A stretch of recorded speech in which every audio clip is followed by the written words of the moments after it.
Hello, my dear students. We were doing our chapter water resources. And beta, let's go ahead. Our today's topic is watershed management. जल संभर प्रबंधन होता क्या है? जल संभर प्रबंधन, ठीक है। देखिए, watershed management basically refers to efficient management and conservation of surface and ground water resources. मतलब एक ऐसा प्रबंधन बेटा जिसके अंदर हम संरक्षण करते हैं धरातलीय जल का भी और आपका जो भूम जल है उसका भी, मतलब ग्राउंड वाटर रिसोर्सेज का भी, दोनों का। क्योंकि it involves prevention of run of and storage and recharge of groundwater through various methods like percolation tanks, recharge wells, etc.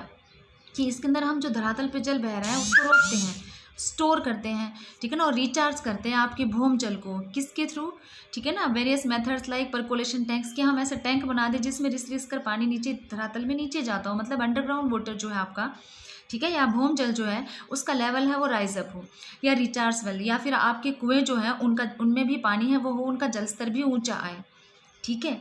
However in broad sense watershed management includes conservation, regeneration and judicious use of all resources. Natural भी हो सकते हैं बेटा आपके ये, जैसे like land, water, plants and animals, and human within watershed, या मनुष्य भी इसमें शामिल होते हैं।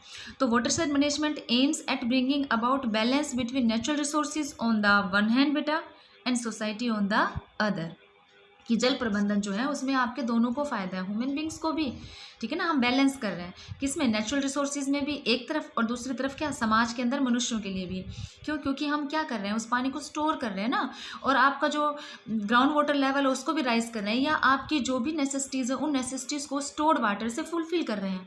आप दोनों ही कार्य कर रहे हो, ठीक है, तो दोनों के लिए फ़ायदेमंद है। तो the success of watershed development largely depends upon community participation, और इसकी सफलता किस पर निर्भर करती है, जब पूरा समुदाय मिलकर इसमें भाग लेता है या फिर सहयोग करता है।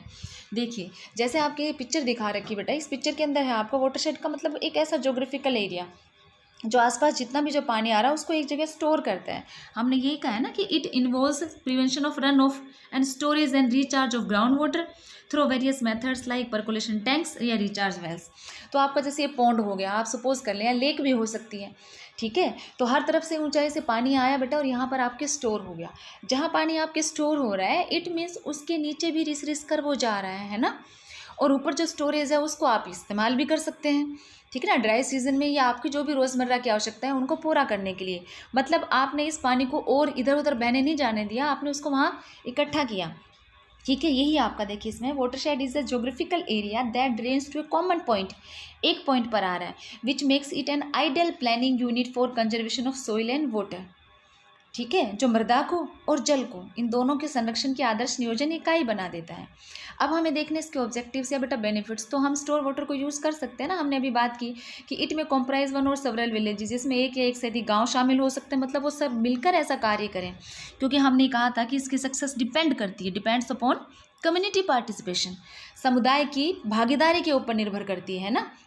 तो एक या अधिक गांव भी हो सकते हैं, ठीक है ना। Arable and non arable lands मतलब कृषि या कृषि अयोग्य भूमि भी हो सकती है, ठीक, जिसके अंदर हम बहुत सारी जोतें लेते हैं खेत की, या किसान भी शामिल हो सकते हैं, मतलब ये मिलकर ये प्रयास कर सकते हैं, ठीक। फिर देखिए, watershed development is a very important device to conserve water resources, increase agriculture production and stop ecological degradation. बहुत अच्छा है, देखो एक अच्छा आपका हम ये कह सकते हैं उपाय है या इस्तेमाल करने का तरीका है कि आप पानी को संरक्षित तो कर ही रहे हैं जिसकी हमें ज़रूरत है, ठीक है ना, क्योंकि हमें पता है कि ये क्या इसकी अवेलेबिलिटी है वो आपकी अनइवन है, ठीक है, और हमने पोल्यूट भी कर दिया, किया है ना हमने प्रीवियस लेक्चर में। तो एक रीज़न तो बेटा ये हो गया इंक्रीज एग्रीकल्चर प्रोडक्शन, कि आप उस पानी का इस्तेमाल अपने खेती के उपज को बढ़ाने के लिए कर रहे हैं, ठीक, क्योंकि आपके पास पानी नहीं है तो आपने स्टोर वाटर को यूज़ किया, ठीक। और एंड स्टॉप इकोलॉजिकल डिग्रेडेशन, आपने भूम जल का राइज, भूम जल मतलब ग्राउंड वाटर जो है उसका जो जल स्तर है उसको भी ऊंचा उठा दिया, ठीक है ना। तो इकोलॉजिकल डिग्रेडेशन या पारितंत्र ह्रास नहीं हो रहा है, आसपास आप उसको प्लांटेशन के लिए, वेजिटेशन के लिए, या एनिमल्स के लिए, इनके लिए भी इस्तेमाल कर सकते हैं।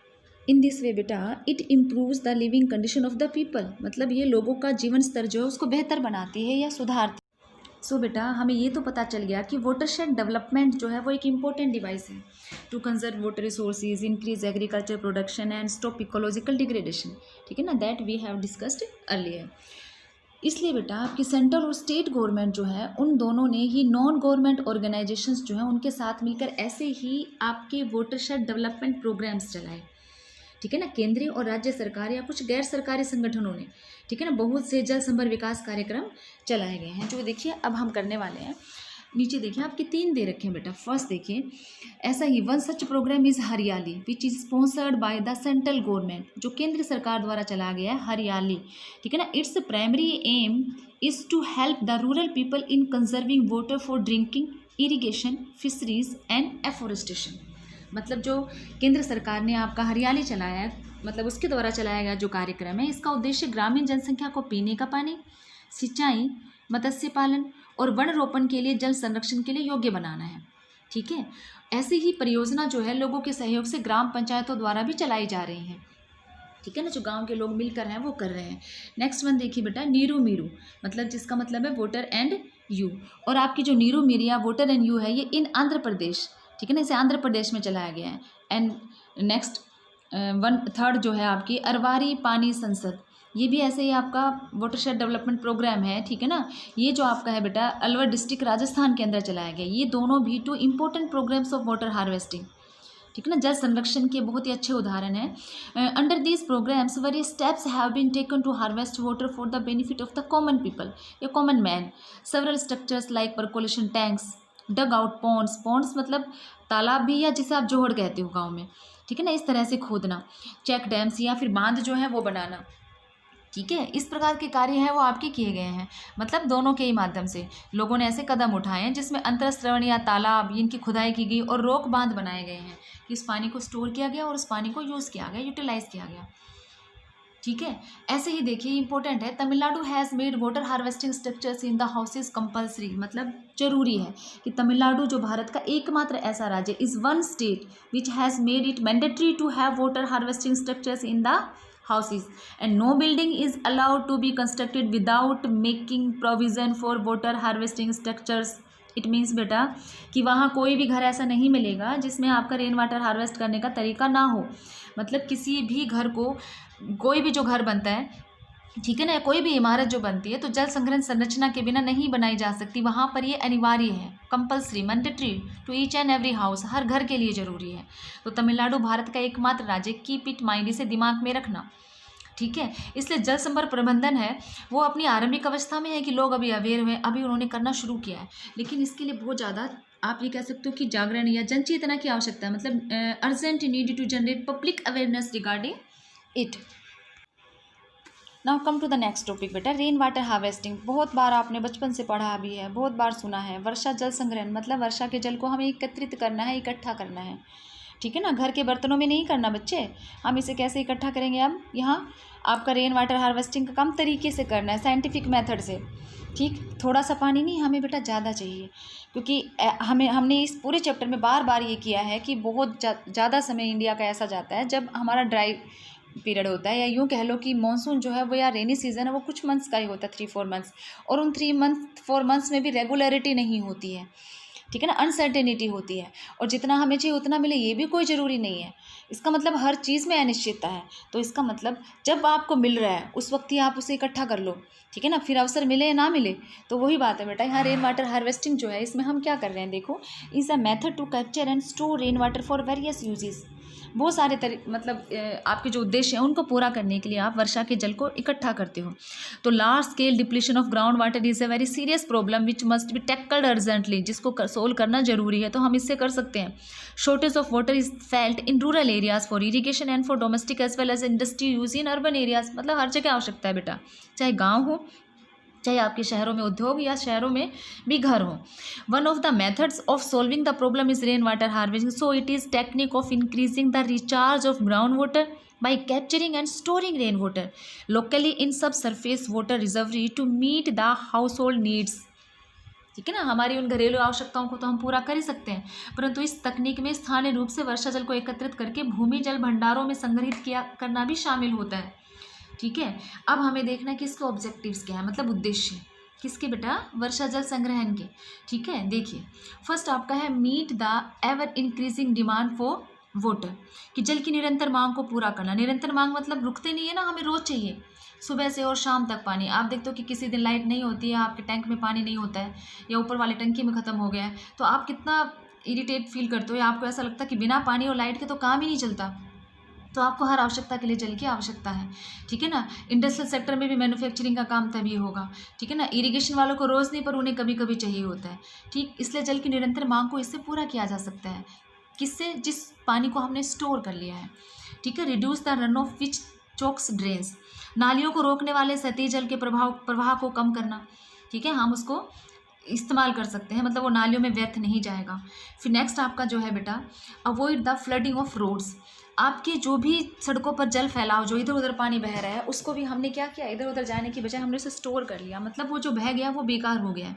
पर अगर हमने उसे यहाँ स्टोर कर लिया तो इट मीन्स आप उसे यूज़ कर सकते हो, आप अपने कार्यों के लिए उसको इस्तेमाल में ला सकते हो, ठीक। अब बाकी की जो नेक्स्ट है वो आगे देखिए। आफ्टर कंप्लीटिंग 3 पॉइंट्स बेटा, come to the next fourth point, augment the ground water storage and raise the water table, भूम जल में वृद्धि करना और जल स्तर को ऊंचा उठाना। सिंपल है, क्योंकि परकोलेट होकर नीचे भी तो पानी जाएगा ना, तो इससे आपका भूमिगत जल जो है वो आपका, या फिर आपका भूमिगत जल स्तर जो है बेटा वो आपका इंक्रीज़ हो जाएगा। आप देखो कि जिनके कुओं में पानी कम होता है, अगर वो नहर के आसपास होते हैं तो अपने आप जब नहर में पानी आता है, उनकी कुओं के पानी का लेवल जो है वो भी राइज अप होता है, वो भी ऊंचा उठ जाता है, ठीक है ना, बल्कि वो उन नहर से काफ़ी दूर होते हैं।